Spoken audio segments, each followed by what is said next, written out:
ایک گاؤں میں ایک بڑھیا رہتی تھی۔ اس کا ایک کام چور بیٹا تھا۔ شیخ بگاڑنے میں بہت ماہر تھا۔ اس کو شیخ چلی کے نام سے پکارا جاتا تھا۔ بڑھیا محنت مزدوری کر کے اپنا اور اپنے بیٹے کا پیٹ بھرتی تھی۔ ایک دن بڑھیا بیمار ہو گئی۔ گھر میں کھانے کو کچھ نہ تھا۔ رات کو ماں بیٹا دونوں نے فاقہ کیا۔ اگلے دن ماں نے کہا، اب تم کچھ کام کرو، جنگل سے لکڑیاں ہی لا کر بیچ دیا کرو تاکہ گزر اوقات ہو سکے۔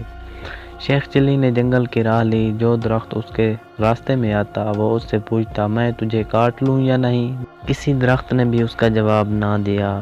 شام ہونے کو تھی۔ شیخ چلی گھر واپس آنے کا ارادہ کر ہی رہا تھا کہ ایک درخت نظر آیا۔ اس نے پاس جا کر پوچھا، میں تجھے کاٹ لوں؟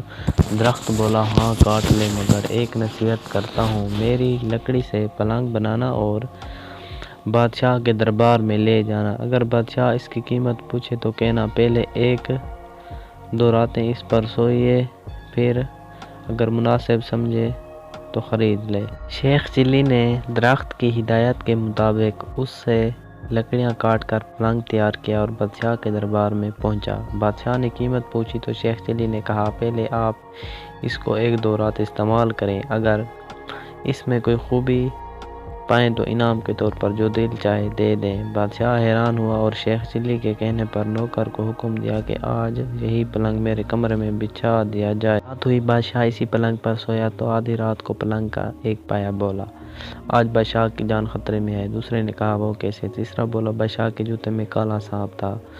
چوتھے نے کہا، بادشاہ کو چاہیے کہ صبح جوتے کو اچھی طرح جھاڑ کر پہنے۔ صبح واقعی ایسا ہی ہوا، بادشاہ کے جوتے میں سانپ تھا۔ جوتا جھاڑنے کی وجہ سے وہ سانپ نکل کر بھاگ گیا۔ اسی طرح بادشاہ کی جان محفوظ رہی۔ دوسری رات جب بادشاہ سویا تو پھر پائیوں نے باتیں شروع کی۔ ایک بولا کہ تم پلنگ کو سنبھالے رکھو، میں کچھ خبریں جمع کر لوں۔ تینوں پائیوں نے پلنگ کو تھامے رکھا۔ چوتھا واپس آیا تو اس نے خبر سنائی کہ بادشاہ کا وزیر سازش کر کے بادشاہ کو ختم کرنے کے بارے میں سوچ رہا ہے۔ پھر دوسرا پایا گیا اور خبر لایا کہ بادشاہ کی بیوی وزیر سے مل کر بادشاہ کو زہر دینا چاہتی ہے۔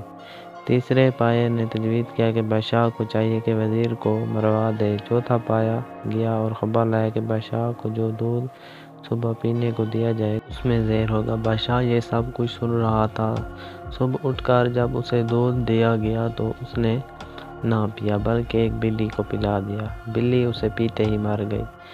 اس سے بادشاہ کو پتہ چل گیا کہ اس کا وزیر اور بیوی دونوں مل کر اس کی زندگی ختم کرنا چاہتے ہیں۔ بادشاہ نے وزیر کو برطرف کر دیا اور ملکہ کو محل سے رخصت کر دیا۔ بادشاہ نے شیخ چلی کو بلایا اور بہت انعام دیا۔